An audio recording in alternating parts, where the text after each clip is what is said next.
In the morning, Moore's family arrives at the Tower of London, and the jailer lets Moore out of his cell. He is overjoyed to see his family after a year in prison. They have brought him cheese, custard, and wine. However, Alice is still angry, and she addresses her husband coldly. The prison disgusts her, but Moore is either too stoic or too excited to care about his surroundings. Suddenly, Roper blurts out that Moore should take the oath, and Moore realizes that the only reason they have been allowed to see him is that they have promised to persuade him to concede. Margaret, ever the scholar, quotes scripture and suggests that Moore speak the words of the oath even if he believes otherwise in his heart. Moore, however, claims that oaths are by definition spoken to God, to whom the oath-taker gives his own self as collateral. Margaret points out that the state is evil and that her father has already done more than can be expected of him. Alice accuses Moore of choosing prison over home life, and he replies that he would escape if he could.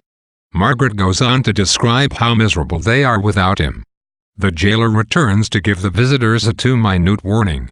Moore sends Roper off with the wine to try to distract him, then tells Margaret and Alice to leave the country.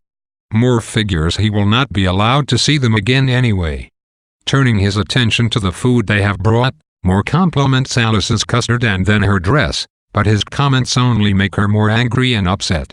Moore wants to be sure that Alice understands why he does not cave in to the king, because if he dies without her full understanding it would be worse than any torture to which the authorities could subject him.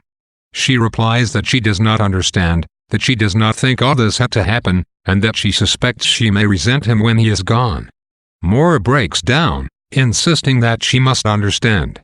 Finally, moved by Moore's display of anguish, Alice hugs her husband and tells him he is the best man she has ever known. Just then, the jailer returns, unwavering in his insistence that it is time for the visitors to go. Moore, Alice, and Margaret resist, but he is resolute, and even Alice's insults do no good. Moore and Alice part with emotion, and the jailer apologizes to Moore, claiming to be a simple man who is just doing his job. Suddenly furious, Moore shouts out in frustration and then says, "Why, it's a lion I married." A lion. A lion. Moore's final climactic meeting with his family affirms their union and love is eternal, despite their imminent earthly separation.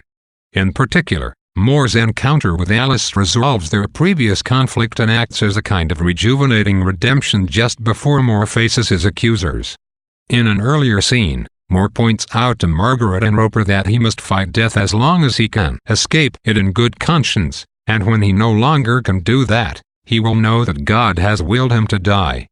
Alice, who was not present during this discussion of Moore's ideas on predestination, could not understand the motivations behind her husband's refusal to obey the king. In this scene, however, Alice reveals her unconditional love for her husband.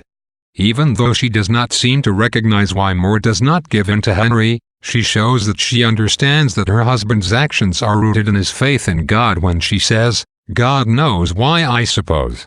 Because Alice truly knows her husband, she can respect his choices, even if she cannot comprehend their significance rationally. Her reaction to Moore contrasts with Norfolk's in Act 2, Scene 6, in which Norfolk was unable to overcome his confusion and respect Moore's choice to end their friendship. Alice's actions also contrast with those of the common man. At the end of this scene, Moore repeats the word lion to describe his wife, evoking the common man's earlier statement, "Better a live rat than a dead lion." To Moore, Alice affirms that strong, courageous, lion-like people still exist. At the end of the scene, Moore also bemoans simple men for doing what they are told to do instead of living their lives according to what they believe.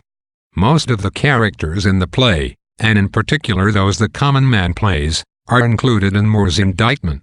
Moore has spent the entire play carefully assessing what aspects of his duties he could perform without betraying his conscience. Now, having essentially let go of all his earthly positions, including his position as a husband and a father, he shows that even the lowest-level functionary on the long ladder of his oppressors cannot escape reproach. Though the common man might be the most pardonable of the offenders, he exemplifies the morally bankrupt attitudes of most people.